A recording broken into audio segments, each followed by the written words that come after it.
భగవద్గీత 18 అధ్యాయములు 700 శ్లోకముల తాత్పర్యమే ఈ సంపూర్ణ భగవద్గీత. భగవద్గీత 6వ అధ్యాయము ఆత్మ సంయమ యోగము. ధ్యానయోగ విధానము ఫలము చెప్పబడినవి.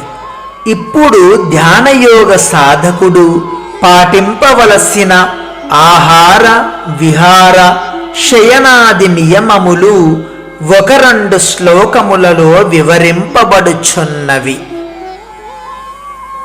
నాత్యశ్నతస్తు యోగోస్తి నచైకాంతమనశ్నతః నచాతి స్వప్నశీలస్య జాగ్రతో నైవ చార్జున.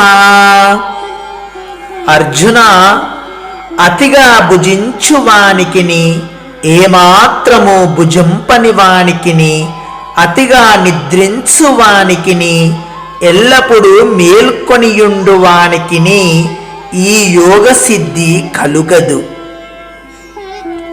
ఇచట యోగ శబ్దమునకు అర్థమేమి? పరమాత్మ ప్రాప్తికై ఉపయుక్తమగు సాధనా మార్గములన్నీయును యోగ శబ్దవాచకములే. సందర్భముననుసరించి దీనిని ధ్యానయోగ వాచకముగా భావింపవలెను. ఇది అన్ని విధములైన దుఃఖములను పారద్రోలి పరమానందధాముడు పరమశాంతికి నిధి అయిన పరమేశ్వర ప్రాప్తిని కలిగించును.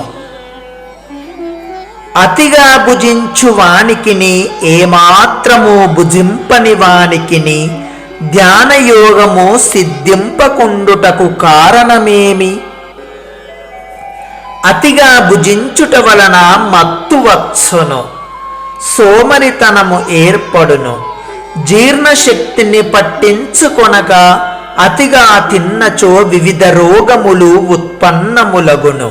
అట్లే ఆహారము పూర్తిగా త్యజించి కటిక ఉపవాసములు చేసినచో వాని ఇంద్రియములు, ప్రాణములు, మనస్సు శక్తిహీనములగును.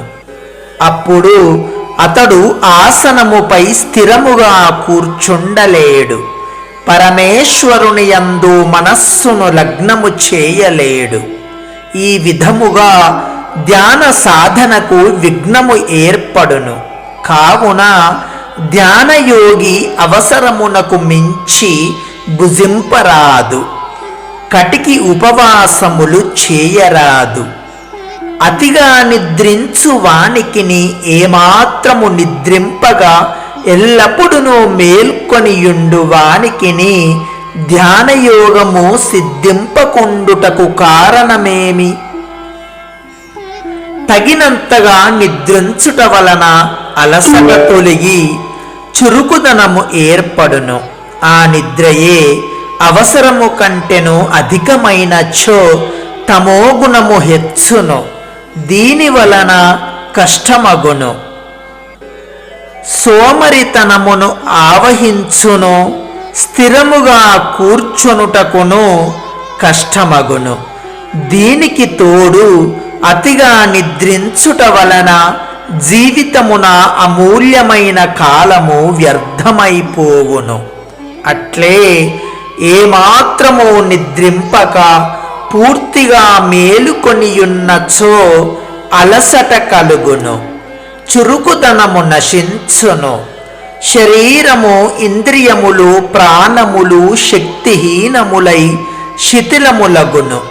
క్రమముగా అనేక రోగములు ఏర్పడును. ఆ కారణముగా మబ్బుగా ఉండుట, సోమరియగుట సంభవించును.